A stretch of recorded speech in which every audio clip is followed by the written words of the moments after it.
Although my upbringing in life is not unique, my reaction to the world around me is. Each of you who read the book and or watch the film will come away from it with a developed perception of me and others, yet probably not once will look at yourselves. Many of us would like to believe that there is something wrong with everyone but ourselves. There are three extremely pertinent facets of the nature of the human being: the id, the ego, and the superego. Nothing is more important to the id than being satisfied. Man wants to feel good all the time. I have found that most people are so arrogant, so self-righteous, and so profoundly enveloped in denial that being in a long-term relationship usually means that one person has simply settled for what the other person has failed to or is incapable of bringing to the table, all in the name of love. What is love? Is it merely an instantly gratifying term used to appease situations because if left unsaid they will be held in pay? Yet waiting for it to be said seems to be worthy of a wasted away life. No matter how much is inscribed upon one's heart nor embedded within the mind, it is our daily learnings that should bring forth the betterment of self through our relationships with others. Would this not support the saying that man cannot live by bread and water alone? We are learning about ourselves with every breath we take, yet we do not see the victimization of self. We are preoccupied with reading others. If one looks at life from the perspective of their role in it, instead of where they do not fit into it, then the victimization continues. When we eventually realize this, we have usually overcome the self-centeredness of the child and moved into full adulthood, which also suggests an increased level of wisdom. I often ask the question, what would the world be like if we all strictly adhered to the divine precepts that we profess so dearly to live by? We all have needs. Hence the rationale of entering a relationship with another person. Relationships are tougher than most of us think, and continuing to blame others for our condition is not a very valid or evidence-based way of thinking. Yes, I am responsible for my own behaviors, negative and positive. Yes, I am held accountable for what I do to others. However, if we continue to go from one relationship to the next without healing from that which we have imposed upon ourselves, then we will never have that relationship with others that our hearts truly desire. The premise of this book is to reduce these difficulties by first deciphering why we are who we are, then interpreting why we continue to find the same type of partner no matter how hard we try not to. There are very significant characteristics that we are attracted to in the person we choose as our partner. Oftentimes, we do not necessarily see, sometimes innately attracted to it. It's time to start looking at yourself for who you really are, not who you have been trying to be. Enjoy the book, enjoy the film, and not necessarily in that order. Peace to you all. Thank you.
You know, things have really gotten so difficult with relationships between men and women. We have gotten so far off course. It's like it makes you wonder, like, what are people listening to? What are they learning by? What are they being guided by? And that's really an important question. What is guiding the thinking of men and women when it comes to relationships? What? It's amazing how many people I see from one relationship to the next, to the next, to the next. You know, some of us have been married multiples of times. There seems to be damn near a conspiracy that's taking place because people just ain't paying attention. Everybody's looking for love, and they're not even looking for love in the wrong places. They're just finding love in the wrong spaces.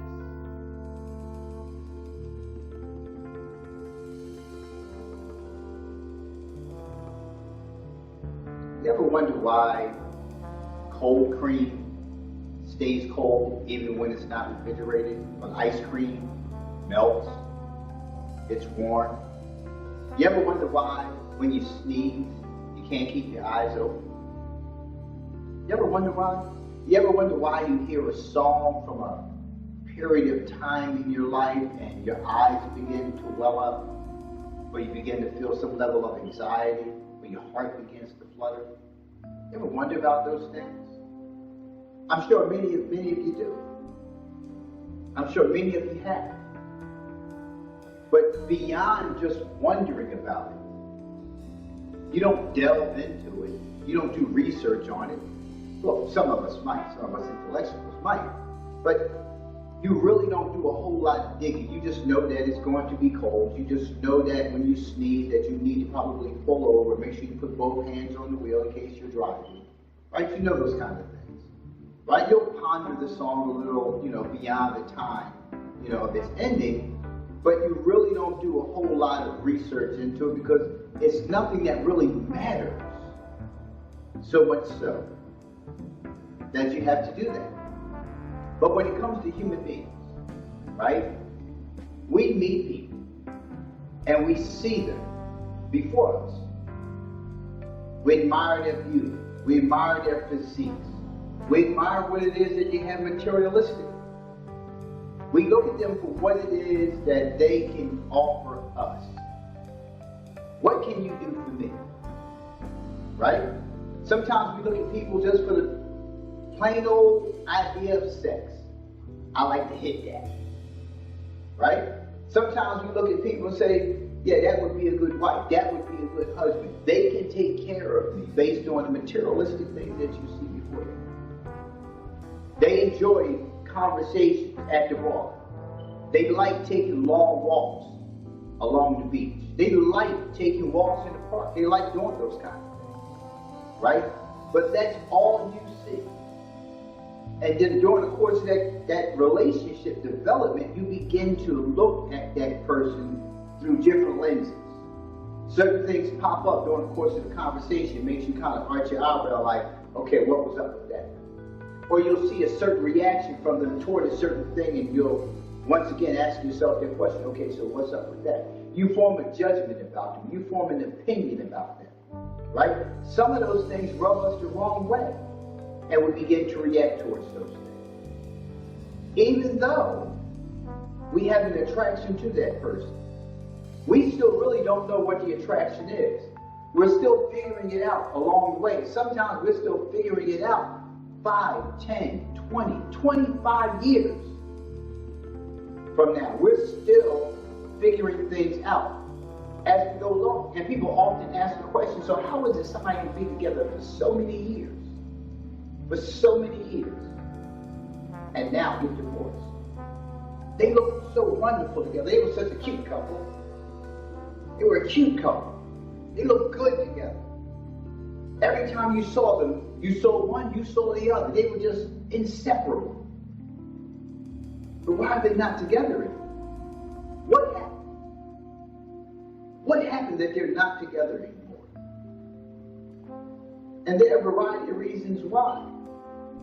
And we try to put all kind of labels on one another. When the relationship fails, we point fingers. It's your fault. You did this, you did that. And sometimes that may be the case. But oftentimes we've already seen the signs. We saw the signs when we made the selection.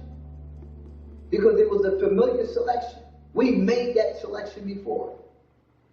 We picked the same type of person. The same type of person. But we missed that part. Because it was dressed different. It was packaged differently. It spoke differently. The swagger was different. Therefore, it wasn't a whole big to do about nothing, right? Until you got into it. I remember there was a time, I was probably about 8 or 9 years old. I was in elementary school, and I had a teacher. She was the gym teacher, and she was the English teacher. And she would come to the gym class, and she would wear a bodysuit and fishnet stockings. And for some reason, I was attracted to her. I don't know why, but I would always want to sit up front and be close to her. And I would try to look between her legs when she sat. Well, she had fishnet stockings on, and she had the bodysuit. And for some reason, I wanted to be there. I wanted to see. I tried to see. But it was not just the teacher I would always try to see. It would be with any girl, any woman. I was young. And I just would always try to see a glimpse at their body parts. I don't know why, but I was very young experiencing that. Somewhere around the age of 13, I began to have a fondness for someone who was much older than me, but I would see them often. One day, she invited me to have sex with her. I did not know what I would be doing. I just know I had seen people, I had seen pictures, I had seen movies, and I would probably enjoy it. I did not know what I was doing. She had me take off my pants. I took them off, and my penis was hard. It was hard, it was ready. I did not know what I was going to do, but I knew I was going to do something. And she took her clothes off. And it was the most magnificent thing I had ever seen. I had only read magazines. You know, the centerfold for the Jet magazine, and there was Cosmopolitan magazines. Magazines that my mother had when I was a child. She was a woman and she read women's magazines, and I would always try to look for those advertisements for underpants and bras and things of that nature. So here I was in front of a real live woman, not a girl, at 13. And she let me touch her and feel it, and she just felt so good. And then she had to help me, because I did not know what I was poking. I just poking. I just wanted to do something. I just wanted to do something for her. And I did not know that I was going to enjoy it as much as I did. I just wanted to touch. I was happy touching. And now we are going to do something far more than touching. So she had to help me inside of her. And when I got inside of her, I had no experience. All I knew that when I got in, I was going to do like this. I was just going in and out, and she had to grab me and slow me down and teach me how to. And she would open wider for me, and she turned over. She did things that I had never in life thought would be happening for me at this age. So then we would do it again and again and again. I was young. I had energy. But then there were times when she was away, when she would not be there at home. And I would miss her. The mind has performed a trick and told them if you hide your spirit, can't nobody touch it. It's like a MC Hammer concert, get your face. You know what I'm saying? It was like that kind of trick. So people are spending time with one another, they ain't of value. They just doing to do. Ain't no connection of no kind. Even when they get married. They're married for all the wrong reasons. All the wrong reasons. They just, the wedding is the most important part of the marriage. There's so many of them. Now, let me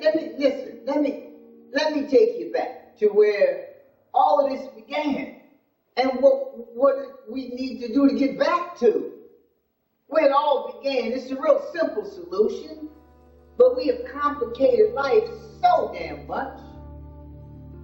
It's going to be hard for some of us who've already been living this life for some time. We got to pass it on. So if I get with her, what am I getting with her for? I just like to hit it and then quit it. I like to talk to her about marriage because she looks like she's good wife material. He looks like he's good husband material. He looks like he could take care of me based on the materialistic things that I see before me. For religious reasons, we want to enter into that relationship because we want to do right by God. But we never, ever, ever go inside first. Go inside first and look at what it is that you need from the person. Right? Don't look at that. Look at what your wants are. These are wants. They're not needs. When you start going inside, when you go deep down within the crevices of your spirit, you need to be asking yourself, what does that person bring to the table that I need?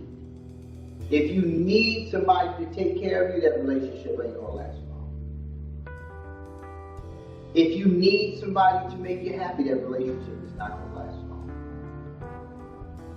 If you need somebody to be in a home with you so you don't have to be lonely anymore, that relationship is not going to last long at all. I've had the experience 4 marriages. Yes, 4 marriages. Out of, I think, 5 relationships, I married 4 of those women. Yeah? Those were long-term relationships. They weren't like 1 and 2 year relationships. These were long-term relationships. Right? One even went as far as 16 years. And I said relationships because I wasn't always living with them. We weren't always together through the course of those years. Not in all those marriages. But there came a point in time throughout those relationships where, listen, enough is enough. And you have to be able to differentiate between when to leave, when to keep doing some work on it, and keep hoping that things are going to get better, or when you're going to leave. Or if you're just going to stay. But we do that throughout the course of the relationship. We go back and forth and back. We keep saying, that's it, we're done. But we continue to sleep together intermittently. We retry it again. And a lot of times we're just retrying it again because we don't want to try to do it with somebody else. It's just entirely too much work. too much work to start over again. So we become complacent. We become comfortable. We get stuck in that square and we live our lives just like that. Unhappy, mind you. We're not happy. It's just easier. But it's not taking care of the needs that you have inside. I want to say something, right? Because, I laugh and joke a lot, but I'm serious too, man, because, sometimes you got to laugh to keep from crying. Some of this stuff, man, it's funny. It's just funny, like, you be talking to people and they be telling you, I want this and I want that, I want a man to do this and I want a woman to do that and so on and so forth, and then when you get that person, they don't, it's like they lose their damn mind or something. I thought you said you wanted this. And they change their mind, and like, like each relationship that I done been in had a story, man. And it's like the story begins with the ending of another story. It's like, that's what life is. It's one thing after the next, and you start looking at like, man, so you came out of this relationship and you went into another relationship, and it don't matter how long it was you were just in it. You say you over it, and so like the stories don't ever end because they become a chapter in your life and the other person's life, and that's what life is. The story don't end. So like, each time I entered into a new relationship, I had just physically come out of another relationship, and now I'm emotionally in this one and still emotionally in that one, because it don't end because you leave. So like what's happening is like in most cases I was still emotionally available to the old person because I still was reacting like we were still together, whenever we encountered one another.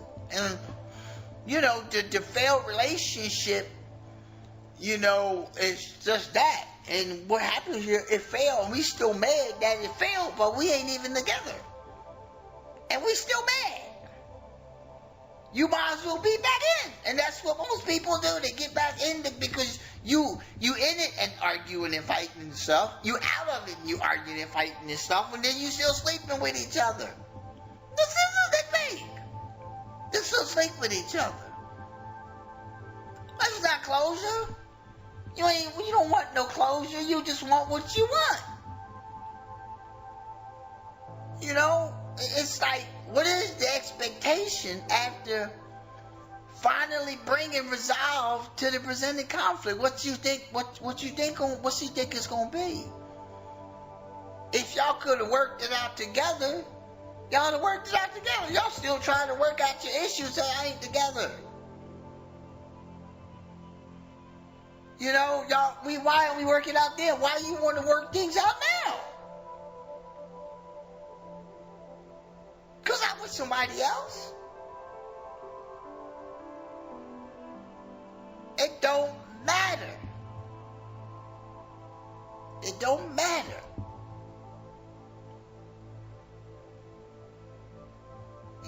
But my greatest challenge has been protecting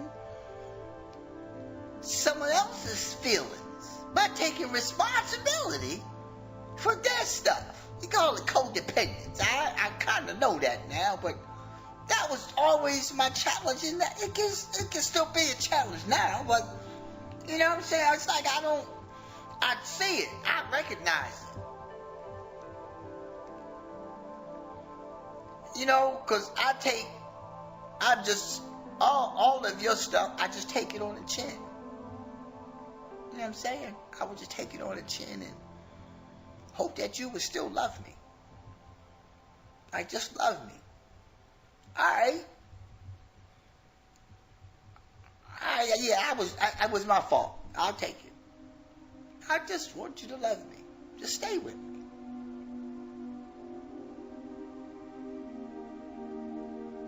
Just stay with me.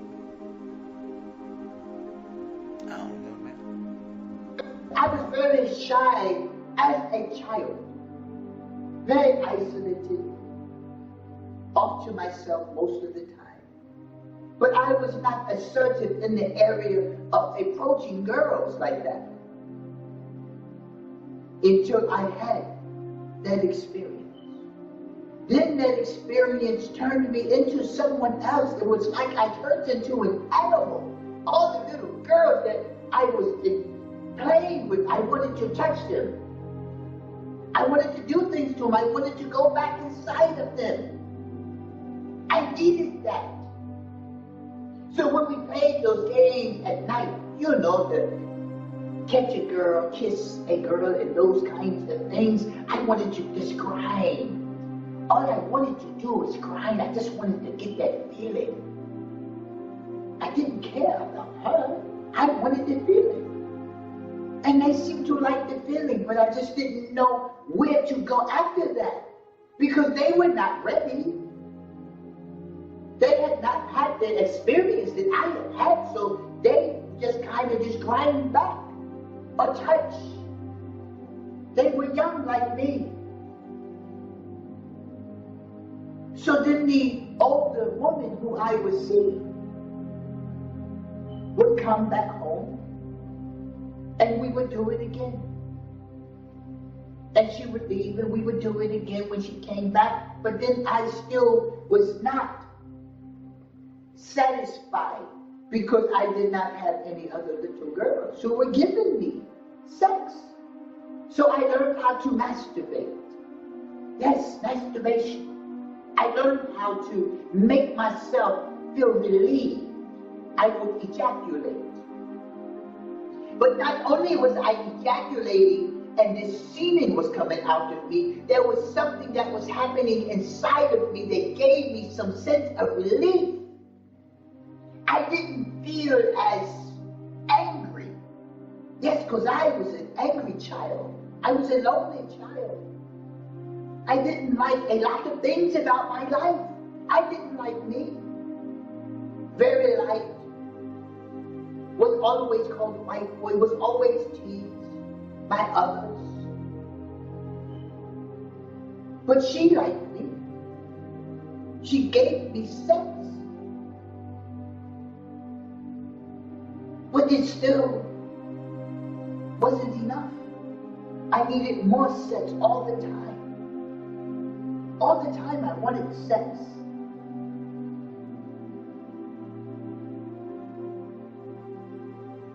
But it was the feeling, the relief that I felt inside. It's like the relief was up here. How can you release from down here and be relieved up here and in here? So me and masturbation became friends. And then I eventually got sex elsewhere. Still seeing her every now and then when she was home. But I began to have sex with other little girls who were experienced with having sex. But there was nothing else there but sex. When you have sex at that age, it feels like love. It feels like love. See, God, one day, in His infinite wisdom, thought it'd be a good idea to create a man.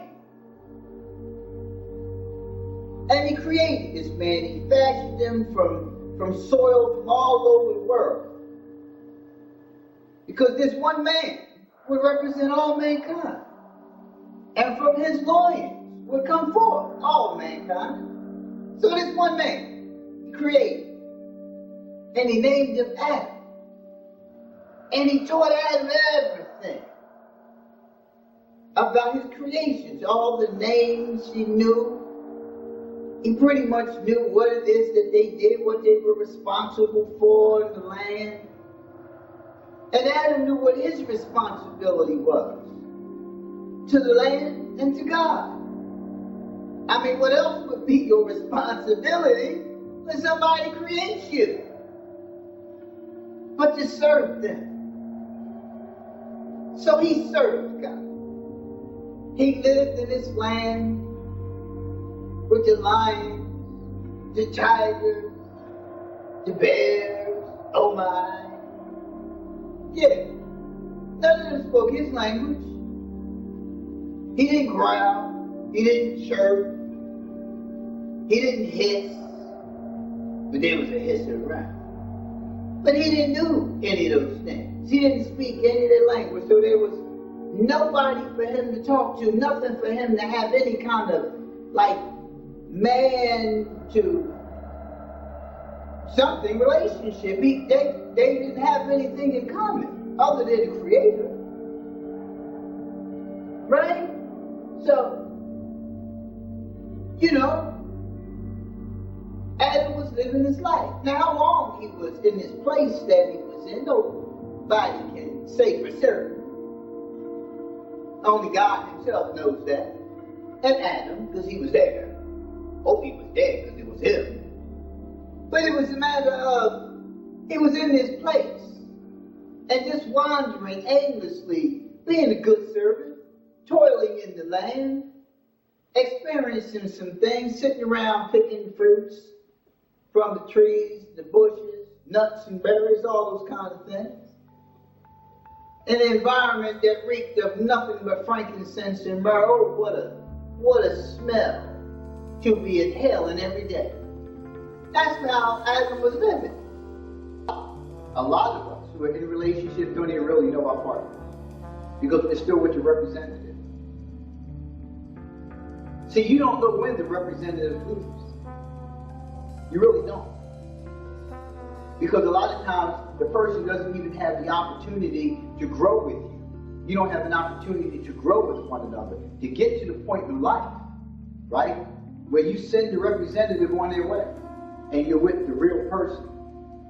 Because you're so busy picking each other apart. Picking each other apart, that you lose sight of the person. And the person is no longer there, they're just a need. It's like when I eat my food, right? I've got to the point in life where, like, I look at my plate as a nutritional balance, right? A nutritional balance. And yeah, I can have the sweets and things like that. Those are the things that I want. But when I look at my plate, I look at it, am I getting my vitamin D, my vitamin E? Am I getting my protein? Am I getting this? Am I getting that? That's how you establish a diet. Looking at your food and seeing if what you're eating is good for you. If it's addressing what it is that you determine as a need to manage your weight. Right? When you look at a person, you should be looking at a person in the same capacity. Right? You look at that person for, like, okay, so if I need this to have that serenity, that peace, and that balance in my life, does that person bring that? How does that person bring that? See, if we connected with those aspects of the person, their life would be a lot easier, and we would have less divorces, and we would have, less single-parent driven home environments. If we were living life based on what we really need. We're too far gone now, folks. We're too far gone now. But it is something that we can begin to do to pass on to our children, to our grandchildren, to our nieces and nephews, little Johnny down the street. We can start doing those kinds of things. Because we're shut out. We're too far gone. Right? Because, at this point in time, we've already been conditioned to do all this. Right? Things are just not significant anymore like they used to be. Like when you got married, you stayed married. You worked through all those things. And then all that stuff began to change. And nobody knows when it changed. Nobody knows when it changed. It just changed. People just started doing things differently. And really, it came about as a result of, like, more people working, more people, achieving things, more people doing things, right? You go from a period of, no jobs being available to all these different jobs being available. You start going to school, you start getting an education, you start getting a trade, you start having other opportunities, you begin to change as a person, you begin to experience that come up. And when you experience that come up, right, you in your mind, you done blew up, and now you're messing up. Because now you convince yourself that I don't need nobody. So as I come into adulthood,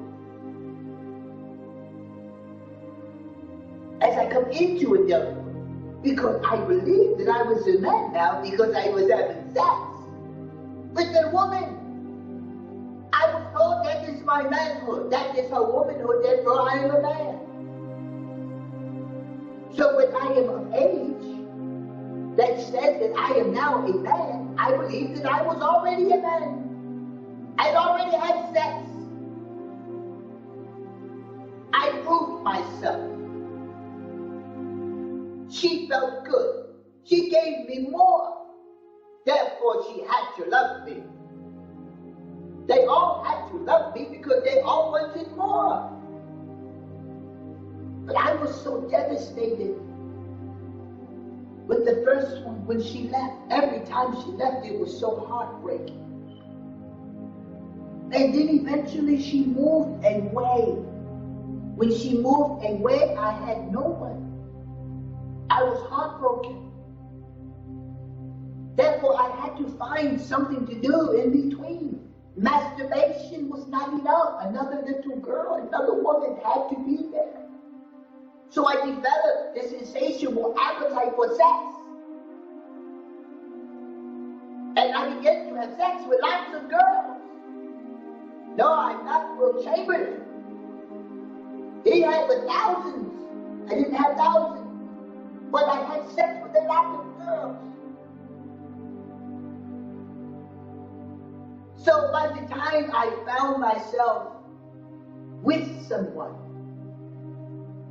who I cared for, who cared for me,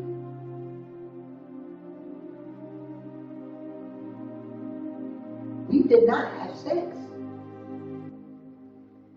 She had a different value system than I had about sex. So all we did was kiss and talk. But that wasn't enough for me at that time. So when I was of age, and I had all of these girlfriends, I had become someone else. I was no longer a boy. I was a man now. But yeah, man, on like a real note, right? Now, let me say this, right? The relationship between males and females is far more complicated than typically explained by males and females. Because the explanation comes not from scriptural, scientific, or spiritual perspectives, but from life's experiences, man. There are very significant characteristics that we are attracted to in the person we choose as our partner. And sometimes we don't see it, but we're like innately, like inside kind of connection, we're attracted to people. Everything that an individual seeks to find solace and longevity and always fails them. And this failure adds to the already fractured personality. We got some twisted people already. Got some stuff going on, and it just permeates to nothing but unresolved, man. It's just drama. Constant drama. But man's conditioning regarding male-female relationships has inevitably worsened because of his ongoing deviation from his intended path to that which has been laden with misinformation passed on by generations who have succumbed to the avaricious desires of this world. Yeah. That's some real rap, man. That's real rap. Woo! This thing is deep, man. I don't know. I just don't know, man. This whole relationship thing is something else. Damn. But somewhere in there, right, while God was watching him, he saw a change in Adam. Something was changing about Adam. He was different. Now, I don't know if he was talking to himself, if he was doing some things to himself. I don't know what he was doing. But whatever it was that he was doing, the Creator saw that his creation needed help. He needed help, man. Something was wrong with him. He was telling the other angels, look at him. Look at what he's doing. Yeah. Look at what he do. What's up? What's wrong with him? And you know what they say, right? Well, only God knows. That was a joke with them. They made a joke with God. It's like, well, you made him. Only you know. Right? So it was funny. It was that joke with God. But like, yeah, he was trying to figure out what was happening. So what he did was, he said, well, I can do the same thing for him in creating him a partner. I can create a partner. I can gather soil from all over the land and all over the world and all that stuff, and I can put something together, right? Just like him. But wait a minute. I did that already. And if I made another just like him, then it would be another him. And it would be another him doing the same thing that him doing now. But you have to look at everything about the person. How I take care of myself is how I'm going to be able to help you take care of you. Yeah. So if you eat poorly, right, what you eat is going to affect your health. When you start having medical conditions as a result of your eating habits, that affects your mental condition, that affects your attitude, that affects your behavior, which means that affects our relationship. It does. You become obese and overweight. How do you think that's going to affect you? Because you don't like the way you look anymore. When you don't like something about yourself, right, you start projecting that upon the other person and start blaming them for certain things and start, being accusatory, towards them of not caring and not wanting you. When it's really your own self-esteem that's been impacted by your own behavior because you have poor eating habits. So now you got to take medication because you're diabetic, or now you got to take medication because you got high blood pressure. All these things start happening to you, right? I'm the kind of guy, I cook. I was a chef for 10 years, right? But my mother had us cooking at a very early age. I think 9, 10, we were standing up on a crate, like fixing hot dogs and beans and the things that she, allowed us to say things, right? So, and then I was a chef for 10 years. I believe in cooking. My staff used to laugh at me when they were going out to the lunch truck, up the street to the restaurant. I'm coming in with a bag. Yeah, I fix my lunch. When you look at how much money y'all spend at the lunch truck, every day for lunch, I buy a damn lunch truck too and pull up in front of the job, right? But you go out and you buy a soda, you go out and you buy a sandwich, and you get some chips and a donut or something like that. That's $10, $12 easy, just for lunch. And then if you ain't cooking breakfast, you get breakfast in the morning. And then when you get off work, more than likely you tell yourself that you're too tired to cook, so you spend it anywhere between, people are spending anywhere between $20 and $40 a day on food. but will sit home and look at their bills and almost cry. Because they can't, I can't, man, this is just too much. I can't, how am I going to live like that? But you're not even looking at those kind of things. Those things affect the relationship. I cook. I'll cook a meal. Right? I stopped carrying a lot of cash on me. I carry a couple dollars, just to have a couple dollars. In case I gotta make a cash transaction. Right? But when I stopped carrying cash, I cut back even more on my spending habits out in the little stores. So just stop at the store, grab a soda. I started carrying water with me. Right? I started carrying snack items in the car with me. I started keeping trail mix or peanuts or some kind of what are those health bars. I started keeping those in the car. Right? I started doing those things. So it's a matter of changing my habits. I had turned into a different person. The person who I was now was based off of me having sex at an early age. It interrupted everything about life and the developmental process for a boy.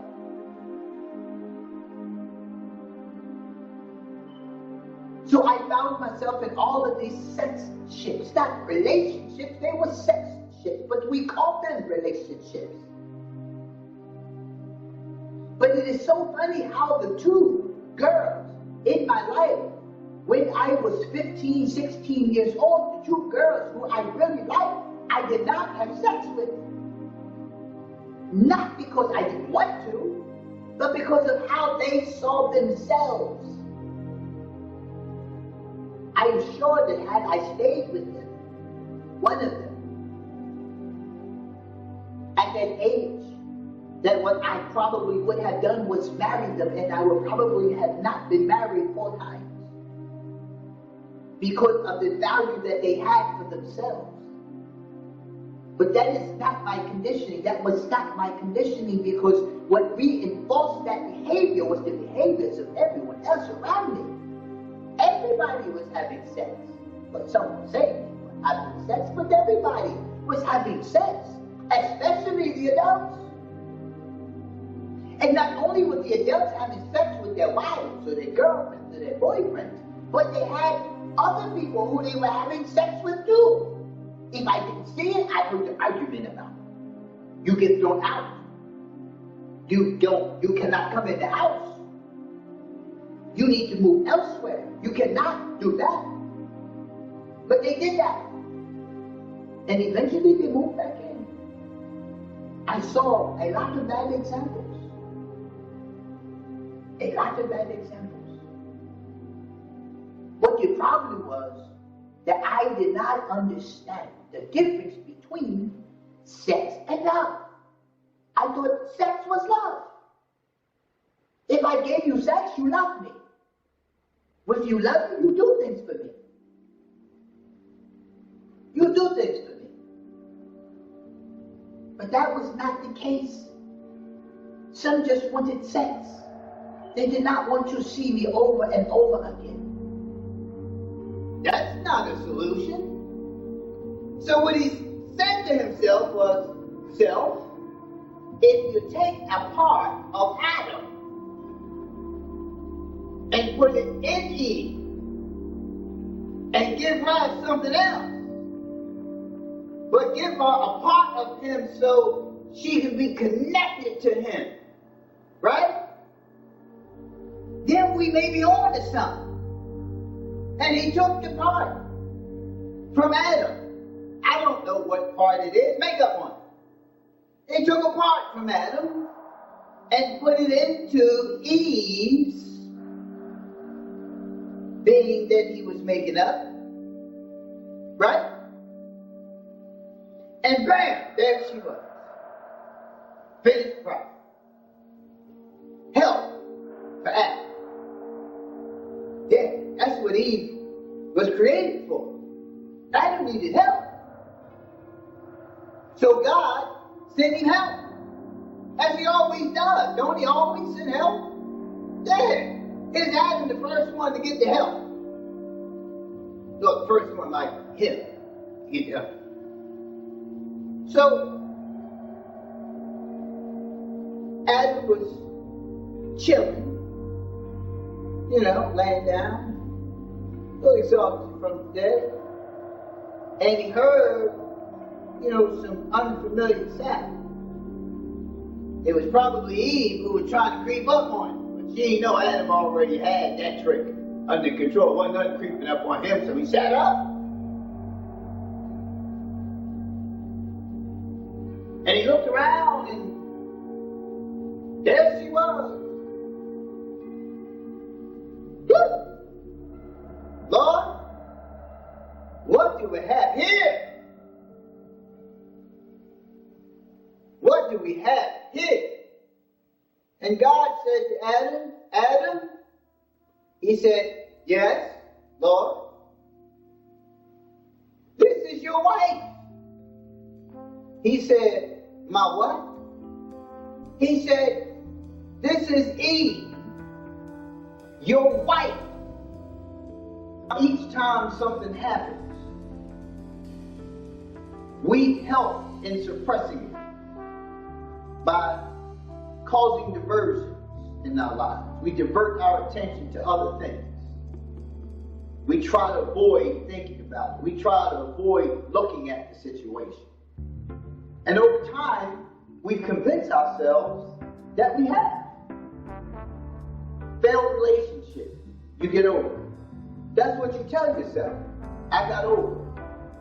But did you really get over it? Think about it for a minute. In most cases, you don't think about it for a minute. You moved on, but you moved on to another person. That other person that you moved on to feels the wrath of the unresolved from that failed relationship. Because you vow to yourself it's never going to go down like that again. Oh, no. Nobody else will get the opportunity to do that. Not that one. Right? You make that vow to yourself. So subconsciously, within yourself, right, you are acting in many situations off of that vow that you have taken with yourself.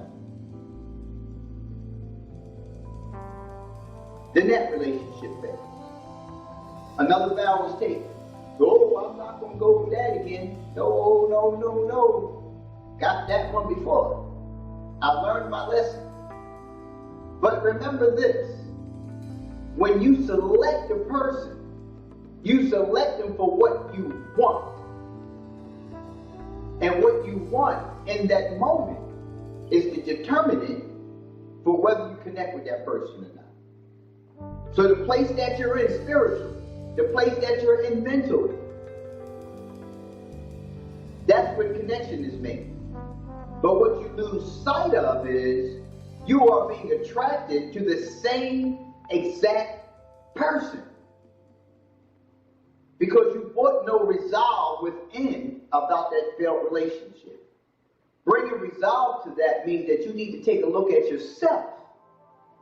And you need to ask yourself how you entered into that type of a relationship. Not what happened being the reason for why it failed, but looking at the whole picture.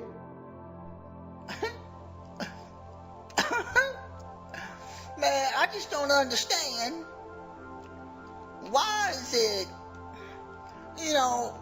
these women, man, they treat these dudes, these good for nothing, want to do nothing, ain't got nothing kind of dudes. They treat them dudes, man, real good.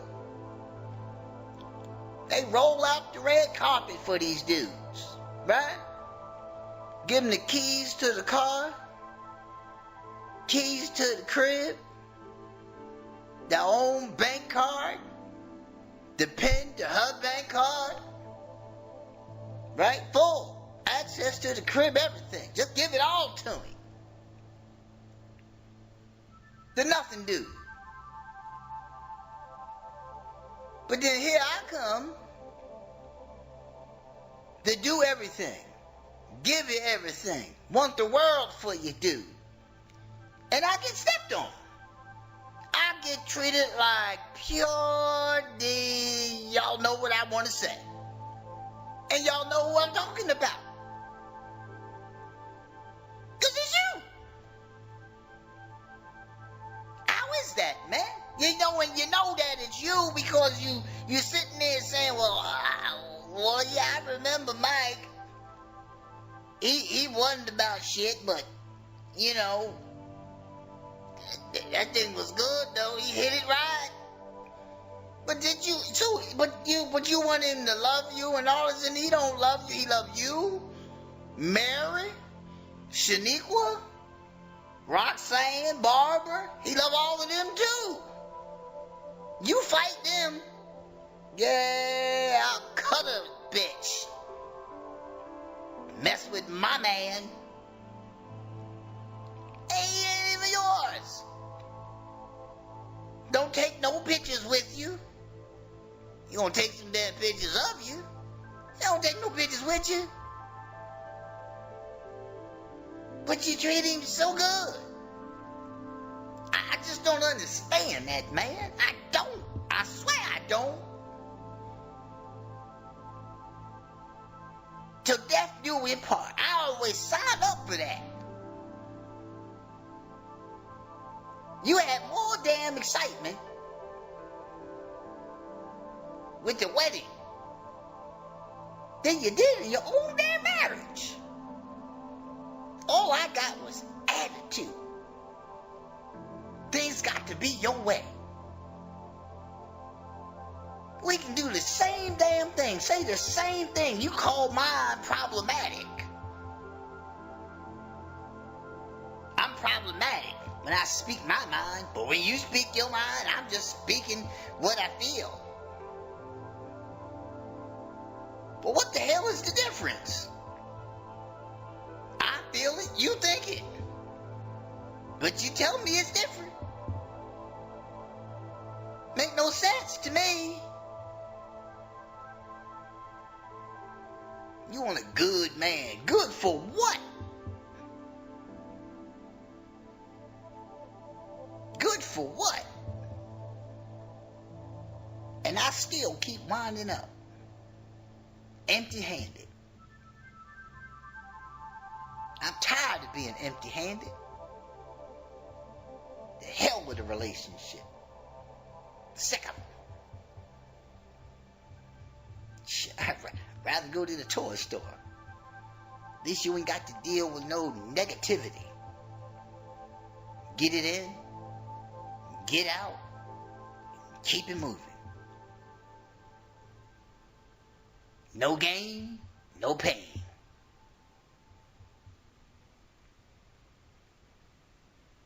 I don't know, man. I don't know. I just don't know.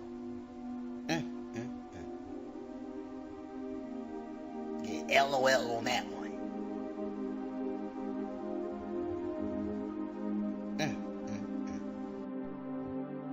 I remember the very first time I met a woman who I liked. I moved in with her. I just started coming there on a regular basis. She came to the place where I was a DJ. I came to her house. I was there. I was moved in. I had nothing. I was alone. But I had the magic stick. Yes, it is what she liked. That's all was important. I was with her. Then I met someone else. And then she would tell me all the time when I would see her, I wish you didn't have to go. I hate when you get up in the middle of the night and have to go home to go be with someone else. She would say that to me all the time. One day, I said, okay, to myself, and I showed up at her door. Rang the bell. She opened the door and she said, what is this? Here I stand with two heavy bags with all of my personal belongings in. Yes, that's all I had. enough to go in 2 hefty bags. They weren't even long in these bags. They were just tall kitchen trash bags. And I took them, and I'm here. And she said, well, what are you doing? I said, well, you said you hated for me to leave. So here I am. She was not very happy. Didn't understand why she was not happy. Why would you not be happy if you said that you wanted me to be here? And here I stand. I do not understand.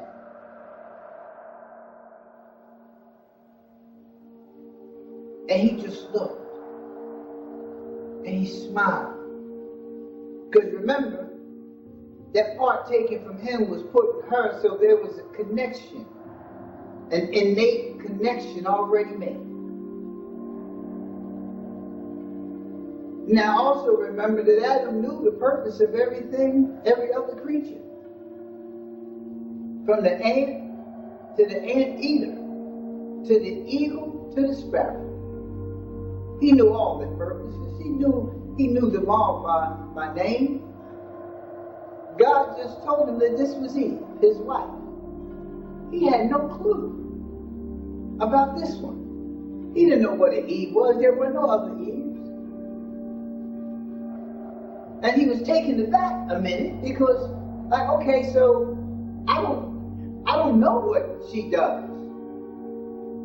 And he asked Eve, he said, Eve, so what is your purpose? And Eve looked at him, smiled, and said to him that her purpose is to bring tranquility and balance to Adam's life.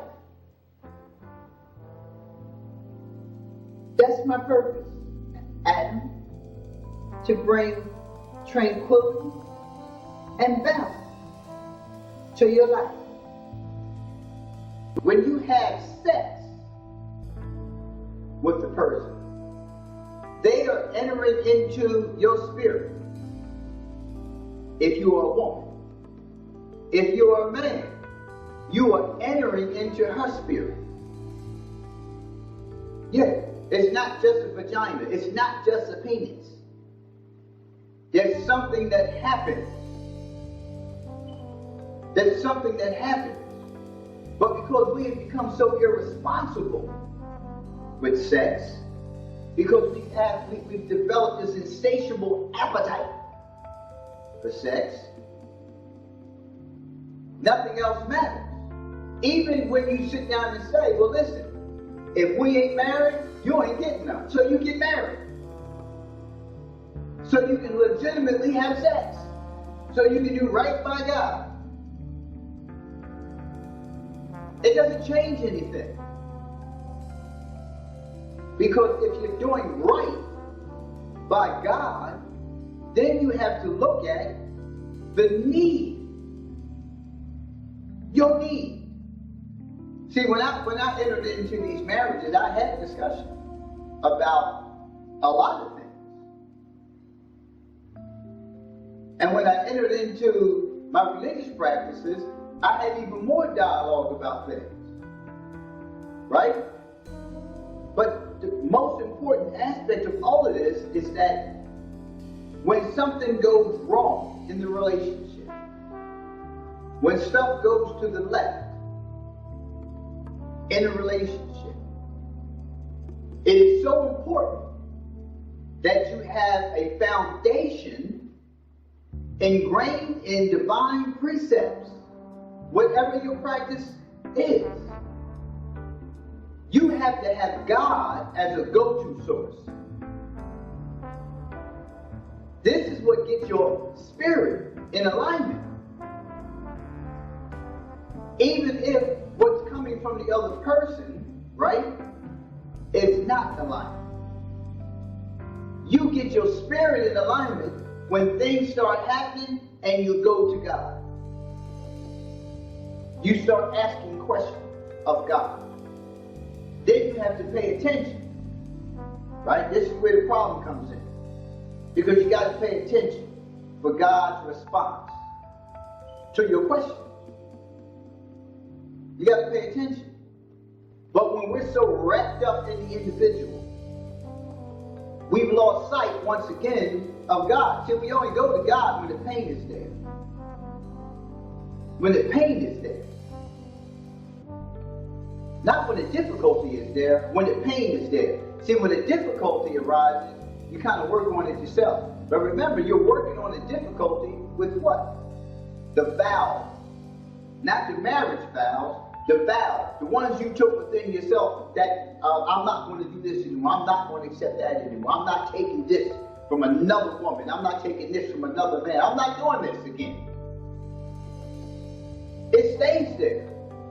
And that's what you're acting off of now. Because you're comparing. But if you were taking this to God, right, you'd be getting some help.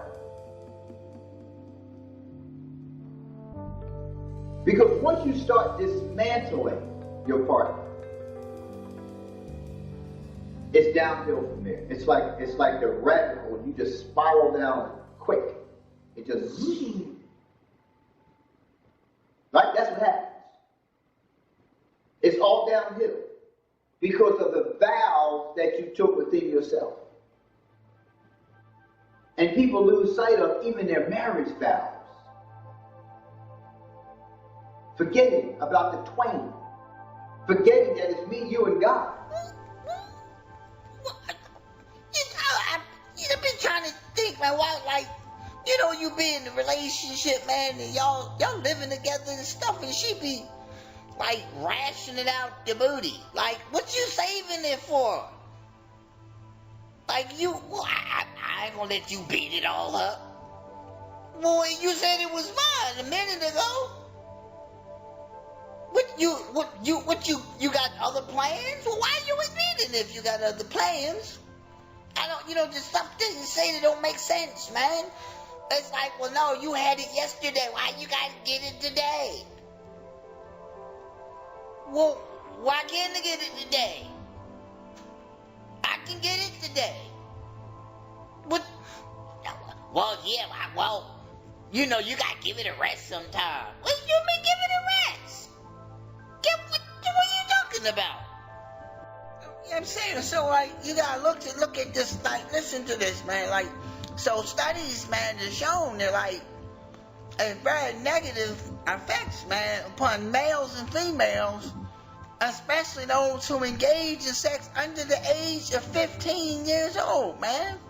Most of them were found to, like, have self-esteem issues, and, they found a lot of them that had, they suffer with depression, and I know when, I went through that, man. When you can't get it, it's like, it's tough, man. And I'm saying, like, cause, like, as she move or she starts seeing somebody else, and you ain't been used to getting it from nobody but her, it's like, it's deep. Right? Because, like, the depression may get, like, even greater if there was a relationship, between us, and that was my first time. And, girls take it really hard, man. Because, like,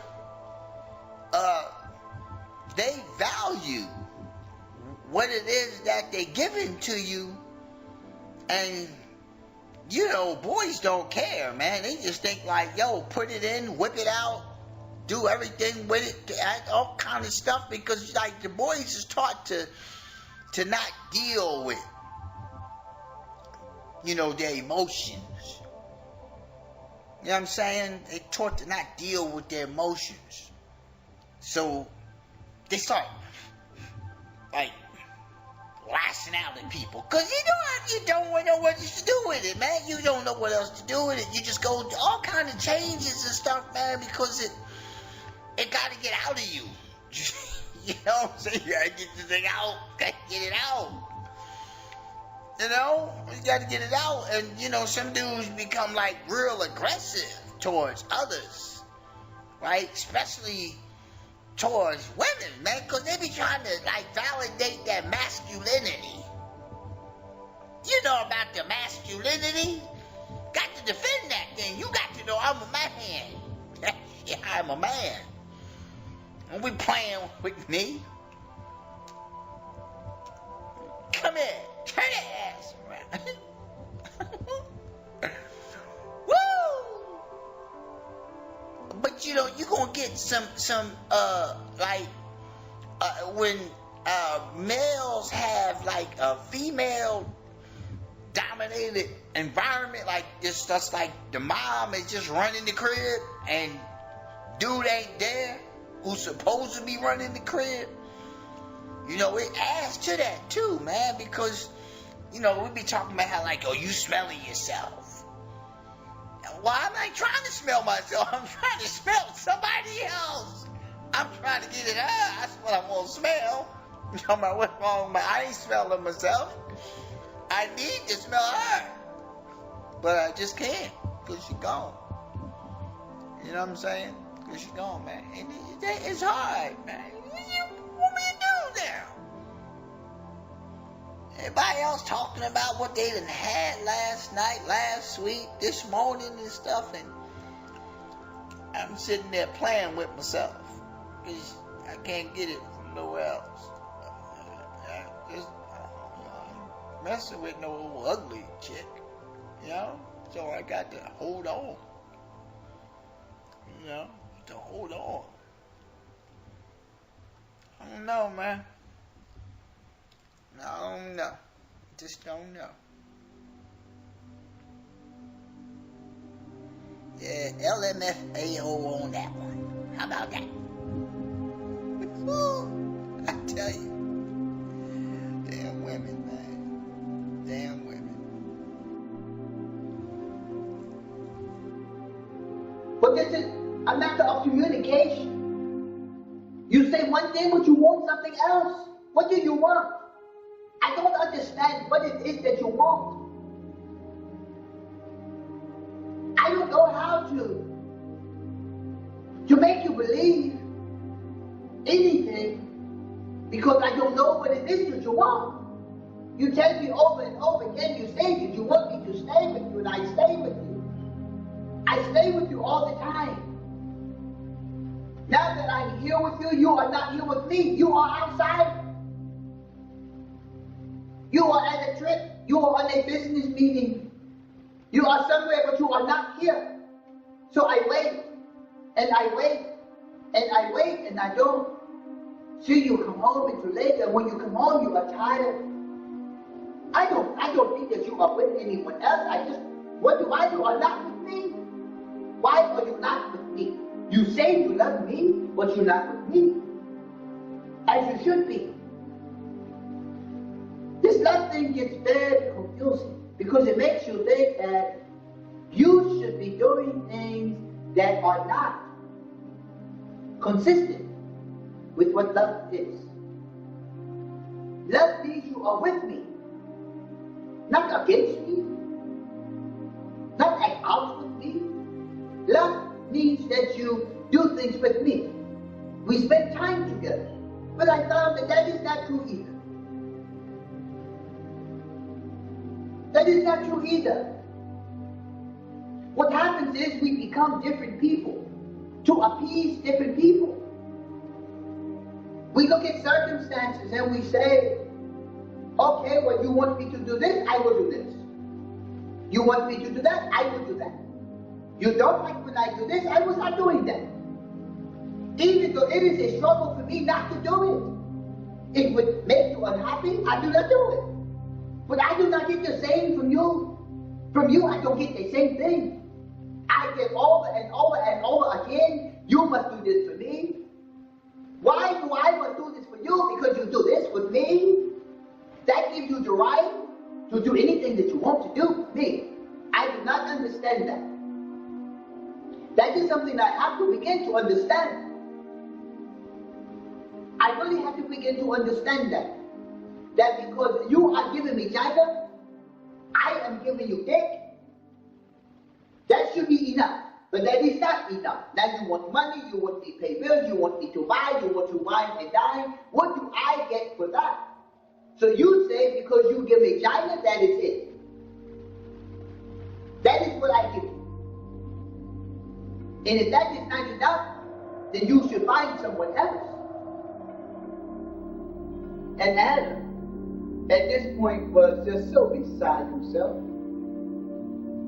He said, well, I don't know what balance and tranquility is, but I like it.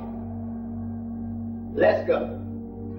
And he took her by the hand and he took her throughout the land because he'd already been there for a while. So he knew the paths to walk on, the paths not to walk on. He knew what creatures lived in this area, what creatures lived in that area. He knew he had to protect Eve from some of these creatures because they was trying to roll up on her. Because they ain't never seen nothing like her either. Yo, what's up, Adam? You know, in their own little voices, peeking over the plant foliage and stuff, kind of peeping and dipping a little bit. Whoa, what's that? Because she was beautiful. She was beautiful, but not only was she physically beautiful, there was a aura about her that made everything kind of stop and look. What is this new creature? You know, and Adam had to get his stick and kind of beat some of them away from, yo, yeah, they get gone. It's mine, it's my wife. He protected his wife already. Jumped right into his role. Knew what his responsibility was. Protect your wife. Then in the distance, he heard the thunder. And he saw the clouds getting dark. And he said, well, it's about to rain. Eve had no idea what rain was. So he had to tell him. But it's still hard to describe it. So little droplets of water start falling from the sky. And she started feeling it, looking up, and he said, that's rain. And he said, it's going to come a lot heavier than that in a minute, so let's go take some shelter. And he took her to his shelter. When you take vows, you got to hear the vows that you're taking.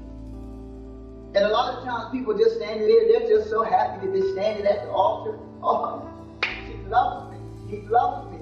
I got him for life. She's mine forever.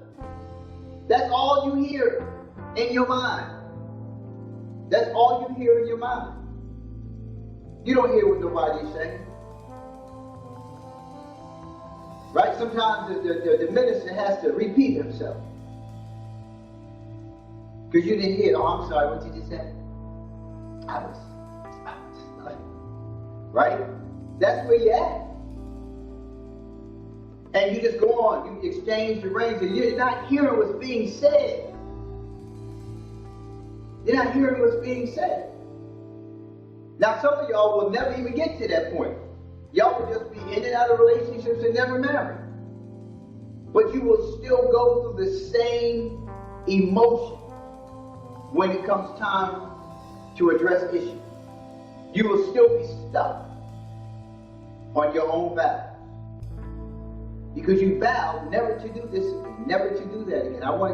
You're going to hear me say this throughout this film. But those are the things that you're riding on. You're not riding on anything else.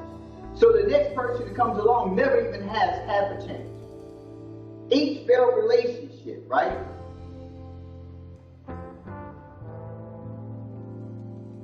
Each failed relationship gives us more and more baggage, more and more stuff to put in our pocket, weigh us down. Each relationship does that to us.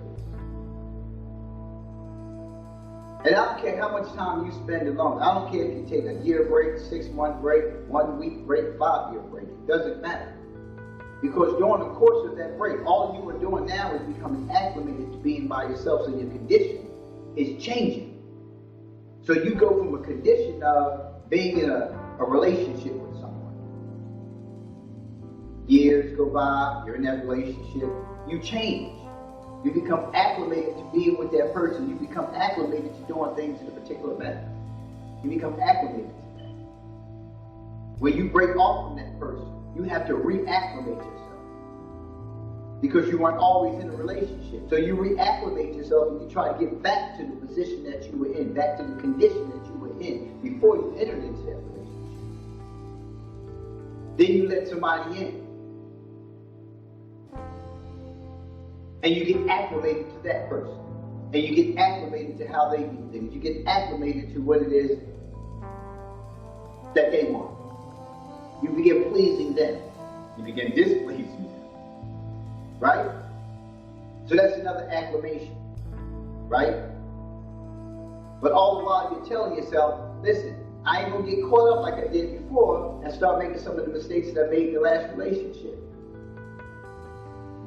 So you've got reacclimated to being with somebody after being reacclimated to being by yourself. Now you're making another adjustment. Now you're making another adjustment. And sometimes you're dreading that you have made this adjustment. But because you say this is what you need, when it's really what you want, you enter into it anyway. And then you're actually blaming the other person, right? Unconsciously. Before you begin to blame someone consciously, unconsciously you're blaming that person. Right? So you begin to take them through the ringer about small things that are reminiscent of the past, that have nothing to do with right now. That have nothing to do with right now. And then you hold back and forth to the arguments and the conflict and the confrontation, like, well, what's going on? And then you start making the other person feel like, you know what's going on. Then you start pointing out things about them that they did, that you were displeased about. But you were displeased about it. Don't make them wrong about anything. They're not wrong about anything. It's you. It's your own displeasure.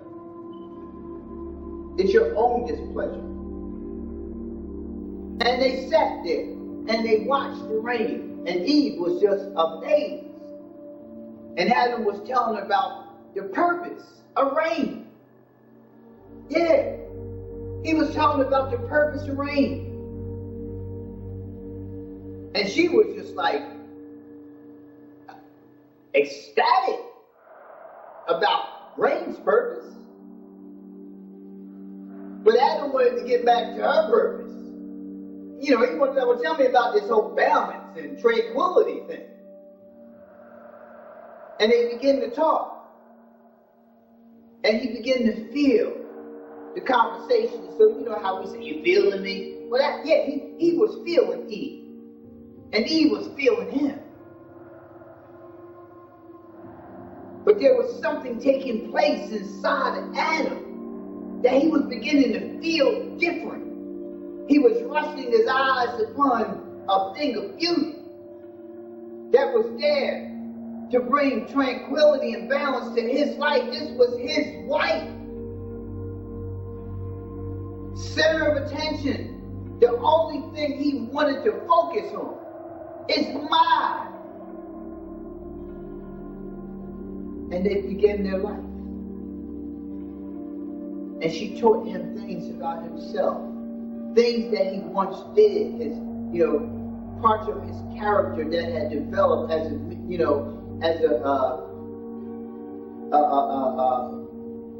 how he was living, and his character building came from the environment because he spent time around creatures that weren't like him. But most importantly, he was going through some changes, and that's why God sent Eve to him as a wife. Because only Eve can help Adam. You understand what I'm saying to you? Only Eve can understand and help Adam. Balance, tranquility. Nothing else can take the place of Eve. before you start being with somebody else, find out what your purpose is. And live life on that purpose. And anything and anybody who comes along, if they don't fit into that purpose, keep it moving. Because they're going to have your life all twisted up. I don't know, man. I don't know. Just don't know. Hey, man, thanks for listening. I'm going to let dude go do his thing. I holla. Peace.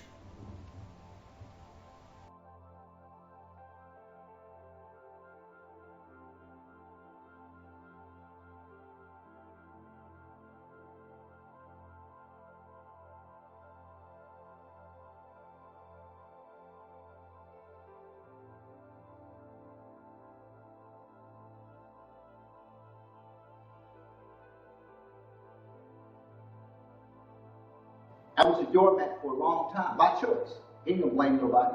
By choice. By choice. Because I was always trying to play the role, the white knight. I want to be a knight in shining armor. I want to do this for you. I want to do that for you. You live in an efficiency apartment. I want you to have a duplex. I want you to have a house. I want you to have. Listen to the words that I'm using. That's going to move you into a house. But you were finding the efficiency. You were talking to me during the course of us dating, right? You were talking to me about you want to move into a house, you want to move into a duplex. You weren't talking to me about any of those things. But I get in my head and I go somewhere else with it because I want to take you to a place that you've never been before. I want you to know that I'm your man, right? I want you to know that I got your back. That's my stuff. That's not you. So when I do all those things, right? When I do all those things, because that's what I think you want me to do. I think that's what you want me to do. And I do it, then I'm all broke up because it ain't changed nothing. It ain't changed a thing. Nothing. Everything is just like it's always been. Ain't nothing changed. This didn't get better because of that. Everything stayed just the way it was. We still argued about the same stuff. You still had the same characteristics that were displeasing to me. And now I'm angry about it. So we have to look at all those different things, right? All those different things that we do to ourselves. That we do to ourselves. The day is over of blaming, of pointing fingers. Right? That day is over. You can continue to do that if you want to. That's entirely up to you. But for me, that's over. Nah, I ain't doing that no more. Right? And I got to keep telling myself that, man. Because all it takes is another one to walk by and the same thought creep right back into my mind. Like, oh, she seems to be. And even in talking to her, forgetting, I'm meeting the representative. So you got to learn how to ask the person questions that the representative can't answer. You understand what I'm saying? See, when you're talking to the representative and you're being a representative yourself, you're going to ask questions that are just representative of who you want the person to think that you are, of who you've convinced yourself that you are, of who you want that person to believe you are. But if you want to have a long-lasting, heartfelt, groovy relationship, you got to go all in. And a lot of times people say there are just some things you just don't talk about or ask during the first date, the second date, the third date. Hey, listen, let me tell you this, right? I'm not going to do this anymore, where I kind of like tease myself, right? It's a tease when, okay, we're going to go out this time, I ain't going to talk about nothing. important. I'm going to just talk about superficial stuff. I ain't talking about nothing important. I'm going to just be nice. That's what I'm going to do. I'm going to be nice. Right? I ain't going to get real. Yeah, I got to get it first. Right? Because you start getting real before you get it. Now you're mad because you ain't get it. Right? Now you're mad because you ain't get it. So you be nice. That's that representative behavior. And if you don't think you have it, you fell for the Jedi mind trick again.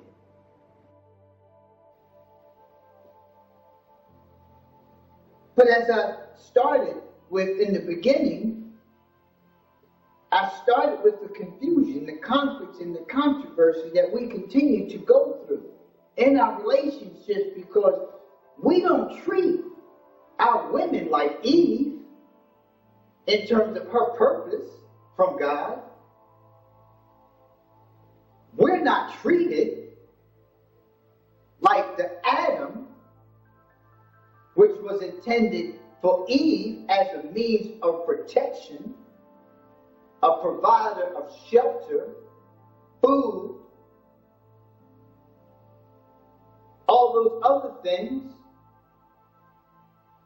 that Adam was given the purpose to do for Eve. We don't. None of that is even happening anymore. Now it's about Bentleys, Beamers, and Benzes, big houses, fine clothing, fine dining. Everything is fine, except you. And I'm not saying fine in terms of look, appearance. You ain't fine. I'm not fine. Not like he finding myself in some of the worst situations that for my spirit. If you with me and the only thing you doing is wanting what you want and wanting what you want now and just taking from me and draining me from any and everything that I have, you ain't no good for me. All this is temporary. And I have evidence to prove that. I've been married 4 times. So a lot of times we'll turn a blind eye to these kind of things, right? A lot of times we'll ride on misinformation and we won't talk about those things. I'm going to talk about marriage on the first or second day. Why not? How do you feel about marriage? Right? Because we need to know where we're going with this. Something I hadn't practiced in the past, like I should. Right? I enter into the relationship aspect, the parts that you do things together and don't ask the questions because we're just attracted and we just started, batting our eyes at one another, posturing and all that kind of stuff. And, then we had the sex and now you want to start talking. Now you want to start having conversations about things after you've already started having the sexual relationship. Because if we get together once and we get together a second time, this is going pretty good. But what happens is, in situations like this, somebody often assumes that this relationship has happened. Not looking at this is just a sex shit. We haven't established a relationship. So you establish a relationship by having a conversation about where we going with this. And sometimes that where we going with this happens in the first date. Like, okay, so what's up? What you coming at? What do you want? Where we going? Yeah, I'm trying to look good, girl. What's up? Right? And then we go ahead and we do that thing because that's where we're going with this right now. This is where we're going with this. Right? This is where we're going with this. Right? And guys, I got to tell you right off the bat, listen. A woman makes a decision whether you're going to get some or not. It ain't your swagger. It ain't your old slick line. It ain't your Jag, your F-class, your F-type Jaguar. It ain't that Versace suit. Ain't none of that. All you did was market yourself, right? That's all you did. You just marketed yourself. You just marketed products, right? Okay. But the other thing was, can he hit it right? right? Because that's what I need. Like, he needs to be able to, beat on his chest after he get done. And then we gonna look at that F type. Okay, I done gave you some, so yeah. So now you put this out there, so this is what I'm expecting from you now. Right? Now you got to follow up with that. Right? But what you don't ask yourself is, like, okay, so is that his? Is it leased? Is it rented? Can he afford it? Can he afford me? Is he responsible? Is he paying his bills like he's supposed to? Where does he live?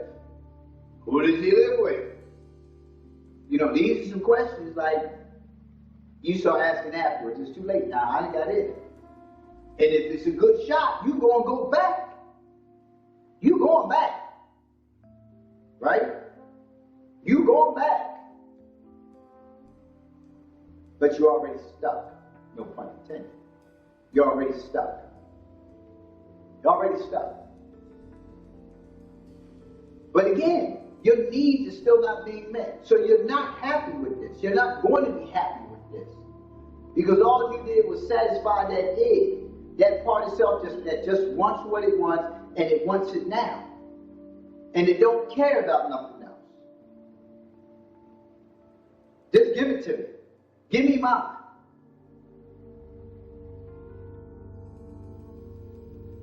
I've had numerous relationships prior to marriage. How many relationships have you had?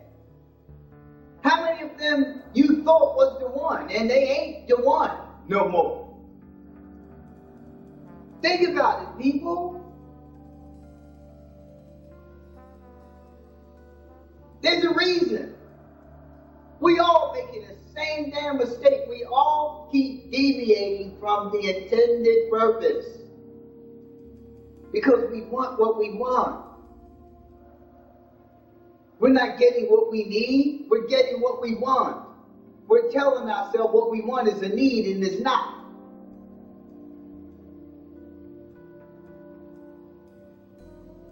It's not.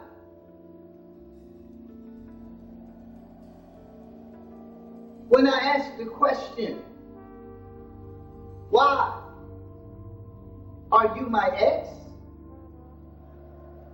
You end up being an ex in my life. But outside of my life, the true ex remains within my life. Because that's the connection. Women are XX chromosomes. Men are XY chromosomes. Do you understand what I'm saying to you? When I'm asking the question, why are you my ex? Are we compatible? Are you what I need to have? Are you bringing balance and tranquility to the table? I make my own money. I make my own meals. I wash my own ass. I don't need a wife to do that for me. It's great if she does. What I need is a wife, an ex who can bring balance and tranquility to my life. And if you can't do that, then you're that ex who's outside of my life. What I'm looking for is a wife. I'm looking for my ex only. Don't waste my time. Don't waste my time. Don't waste my life. Hell, don't waste yours. Because it'll be short-lived with me. If you don't bring Eve to the table, stay away from Adam.